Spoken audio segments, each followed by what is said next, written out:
말씀 보도록 하겠습니다. 하나님 말씀은 예레미야서 49장 1절 말씀부터 6절까지 한 절씩 교독으로 읽겠습니다. 예레미야서 49장 1절부터 6절까지 한 절씩 교독으로 읽겠습니다.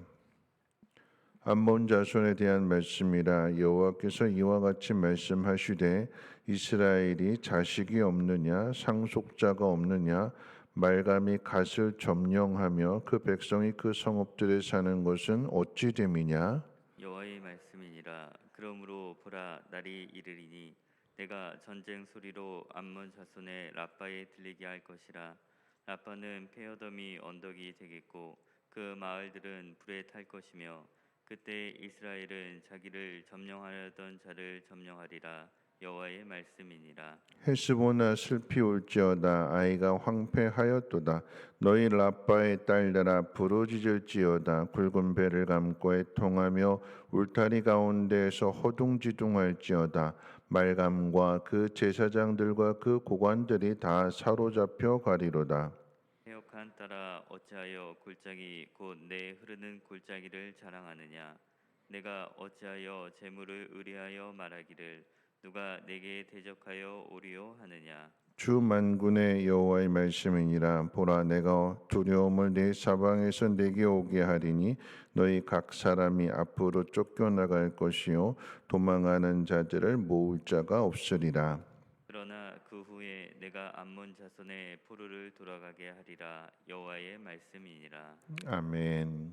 라이프 스타일이라고 하는 말이 있습니다.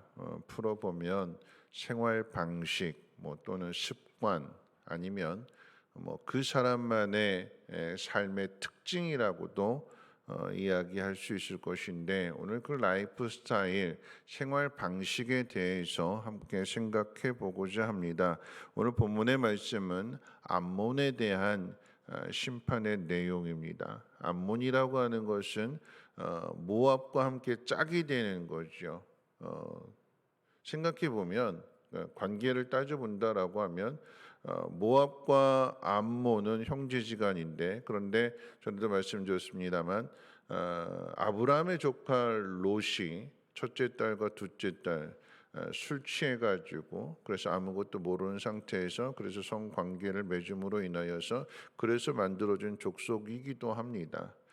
사는 곳은 조금 달라서 모압은 남쪽 유다 근방에 살게 되지만 암몬은 북이스라엘 근방에 살게 됩니다. 그런데 오늘 말씀 가운데 보면 이 암몬을 심판하시는 이유에 대해서 하나님께서 두 가지를 말씀하시는데, 첫 번째는 이 암몬 족속이 이스라엘 갓 지파의 땅을 빼앗았기 때문에 그러해요.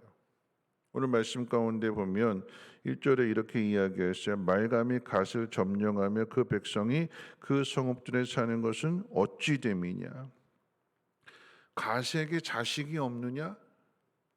자식이 없어서 그 땅을 상속해 줄 사람이 없어서 그래서 암몬 족속이 거기 들어와 사는 거냐? 하나님 그렇게 물으시는 거예요. 하나님이 정해주신 땅인데, 그런데 그 경계를 옮긴 거죠. 그런데 이 암몬 족속이 갓 지파의 땅을 차지하는 방법이 좋은 방법은 아니에요. 어떤 방법이냐면 1대1로 싸워서 이길 수 없으니까 큰 힘에 의지하게 되는 거예요. 큰 힘이 뭐냐면 아수르입니다. 아수르. 아수르가 북이스라엘을 정복하게 될 때, 망하게 할 때에 그 아수르 편을 드는 거예요.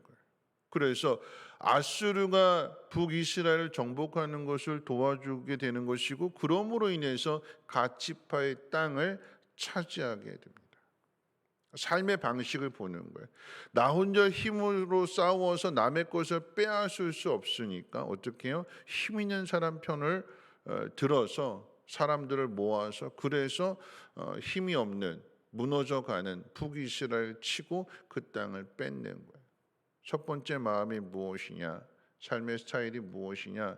첫째는 남의 것을 빼앗으려고 하는 마음. 그래서 그 마음 가지고 자기 힘으로 안 되니까 어떻게 해요? 자기 편을 자꾸 모으게 되는 거예요. 여러분, 이게 죄의 방식입니다. 하나님 분명하게 말씀하셨어요. 신명기 27장 17절에 뭐라고 말씀하시는 거예요? 이웃의 경계표를 옮기는 자는 저주를 받을 것이라 할 것이요 모든 백성은 아멘 할지니라. 저주에 대한 말씀 가운데 있어서 남의 것을 빼앗는 것. 하나님 정해 주신 것이 있는데, 그 몫이 있는데 남의 것을 빼앗아서 내 것으로 만들려고 하는 것, 시기하는 마음, 질투하는 마음, 이런 마음을 가지면 결국은 어떻게 해요? 남의 것을 빼앗는 행동으로 삶의 방식으로 나타나게 되는 것이고, 그래서 그것이 망하는 이유가 된다. 두 번째 암몬의 죄는 의지하지 말아야 될 것을 의지했다라고 하는 데 있습니다. 오늘 말씀 가운데 보면 4절 말씀 이런 얘기, 패역한 따라 어찌하여 골짜기 곧 내 흐르는 골짜기를 자랑하느냐, 내가 어찌하여 재물을 의뢰하여 말하기를 누가 내게 대적하여 오리오 하느냐. 교만이죠. 근데 교만은 항상 자랑과 연결되어지게 되는데, 오늘 이 4절 말씀 의지하는 것은 두 가지인데, 첫째는 골짜기랑 두 번째는 재물입니다. 골짜기라고 하는 것은 무엇이냐면 험하다라고 이야기할 수도 있을 것이고, 그런데 그 골짜기에 흐르는 골짜기라고 했으니까 물이 흐르는 거예요. 여러분, 골짜기, 산 골짜기에 물이 흐르게 되는 것은 하나님이 비를 주셔야만 골짜기에 물이 흐르게 되는 것이지, 하나님 비를 안 주신다라고 하면 그 골짜기는 메마른 골짜기가 되는 거예요. 험한 골짜기가 되는 거예요. 풍요로운 재물이 어디서 오게 되는가? 하나님께서 비를 내리심으로 인하여서, 그래서 골짜기에 물이 흘러가게 되니까 이것이 농수가 되는 것이요 식수가 되는 것이며, 그래서 풍요로운 재물을 얻게 되는 것입니다. 결국은 뭐냐면 하나님 주시는 거예요. 그런데 그것들을 자랑합니다. 자랑. 내 힘이다, 내가 받은 복이다, 나는 이렇다. 여러분, 적이 쳐들어온다라고 하면 제일 먼저 공격하는 것이 무엇이면 자랑하는 거예요. 그 사람 자랑하는 거예요. 왜냐하면 자랑했으니까 그게 타겟이 되는 거예요. 목표가 되는 거예요. 내가 자랑하는 것이 난 이랬어 이렇게 해서 자랑하는 것들이 결국은 어떻게 해요? 사단의 공격이 되는 거예요. 그거 무너뜨리면 그 사람은 다 무너지게 되는 거고. 암몬이 자랑하는 것이 무엇이냐? 남에게서 빼앗은 것, 그리고 하나님이 주신 것. 그런데 마치 그것이 자기가 노력해서 얻은 것인 것냥 자랑한다라고 하면, 그러면 그것은 결국 어떻게 해요? 무너지게 되는 거죠. 그래서 오늘 말씀 가운데 보면 2절에 이렇게 이야기합니다. 여호와의 말씀이니라. 그러므로 보라, 날이 이르리니 내가 전쟁 소리로 암몬 자손의 라빠에 들리게 할지라. 라빠는 페요돔이 언덕이 되겠고 그 마을들은 불에 탈 것이며, 그때 이스라엘은 자기를 점령하였던 자를 점령하리라. 여호와의 말씀이니라. 이스라엘이 점령하였던 자를 다시 점령했다라고 하는 것은 빼앗긴 땅을 이스라엘이 다시금 되찾는다라고 하는 얘기예요. 암몬의 입장에서 이야기한다면 빼앗은 땅을 다시 빼앗긴다라고 하는 거죠. 내 것인 줄 알았는데 근데 내 것이 아니었다라고 하는 것을 빼앗김을 통해서 깨닫게 될 것인데, 거기서 그치지 않고 어떻게 해요? 내 것까지 다 빼앗기게 되는 거예요. 라빠가 무너진다라고 하는 것은 그들의 수도가 함락되고 나라가 망한다라고 하는 것입니다. 마지막 세 번째 생각해 볼 것이 있다라고 한다면 하나님의 스타일입니다. 하나님의 스타일. 그러면 지금 앞에 있는 내용들은 인간의 스타일이에요. 암몬의 스타일이에요. 자, 그러면 하나님의 스타일은 무엇이냐라고 할 때, 하나님의 스타일은 마지막 절, 우리 6절 같이 한번 읽어볼까요? 6절입니다. 시작. 그러나 그 후에 내가 암몬 자손의 포로를 돌아가게 하리라. 여호와의 말씀이니라. 하나님은 어떤 하나님이시냐? 잃어버린 것을, 빼앗긴 것을 되찾게 해주시는 하나님. 하나님이 암몬에 대하여 심판을 말씀하시지만 라빠의 그의 수도가 무너질 것이다, 백성들이 망하게 될 것이다, 하나님께서 심판을 말씀하시지만 그러나 그 끝은 무엇이냐? 회복입니다. 회복.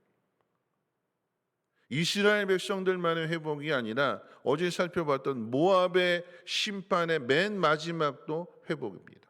암몬도 회복이요. 하나님께서 모압이든 암몬이든 이스라엘의 12지파든 땅을 정해주시는 가운데 있어서 이스라엘만 정해주시는 것이 아니라 모압도 암몬도 정해주셨어요. 그리고 이스라엘 백성들에게 뭐라고 이야기하시는가? 다른 민족과는 다르게 암몬이든 모압이든 에돔은 치지 마라. 정복하지 말아라. 그들이 그 땅에서 살게 내버려둬라. 왜냐하면 그들도 형제다.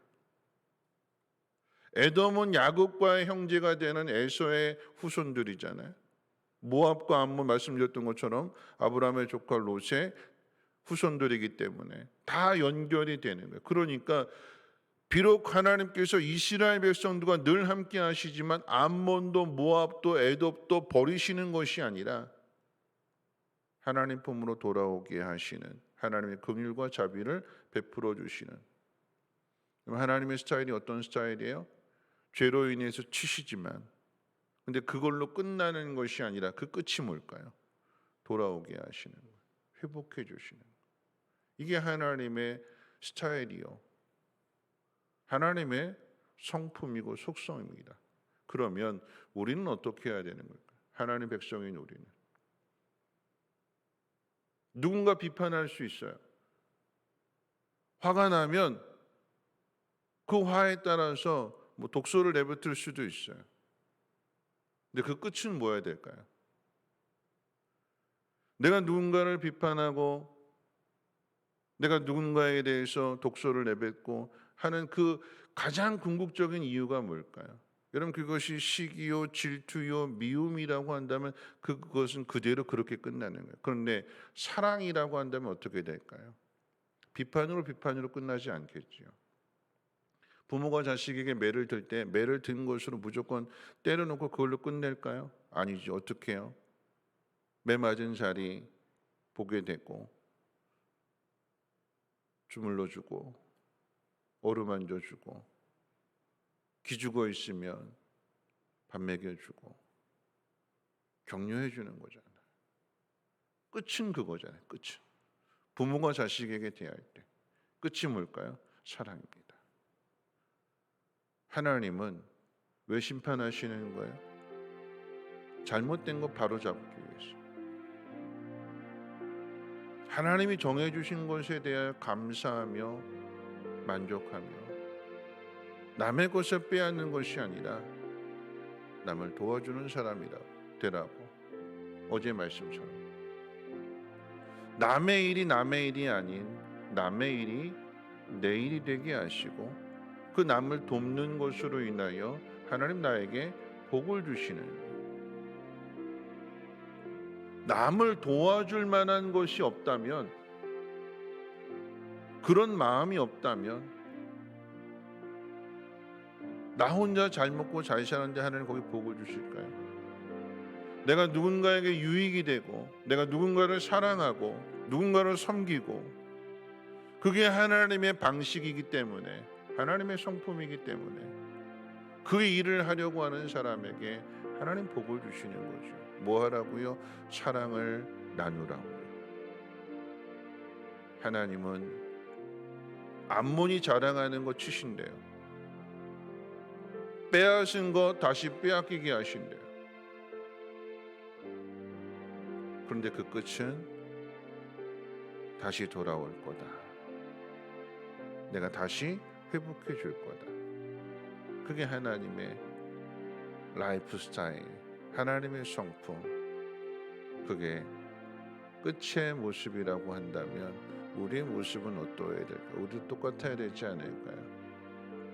혹시라도 시작과 끝이 똑같아야 되지만 시작이 잘못되었을지라도 그 끝만큼은 말씀을 듣고 돌이키며 하나님의 뜻대로 아름다운 열매를, 아름다운 결과를 만들어 가야 되지 않을까요? 하나님을 닮아갈 수 있는 오늘 이 하루도 시작이 어떻게 됐든 중간이 어떻게 됐든 오늘 이 하루를 마쳤을 때, 저녁에 마쳤을 때, 저녁을 마치게 될 때에 하나님 감사합니다 함으로 마칠 수 있는, 속상한 일들, 힘든 일들 하나님 앞에서, 그래서 오늘 그 하루를 잘 살기 위해서 오늘 이 자리에 나오신 거 아니겠습니까? 이 새벽에, 이 아침에 하나님 말씀 듣고 이 말씀 새기면서 내 삶의 방식은 뭘까? 어떤 스타일로 살아가고 있는가? 한번 돌아보시면서 하나님을 닮아갈 수 있는 저와 여러분들 되시기를 주님의 이름으로 부탁을 드립니다. 우리 찬송가 542장 찬송하신 후에 함께 통성으로 기도합니다.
오늘 말씀 생각하면서 함께 기도하실 텐데요.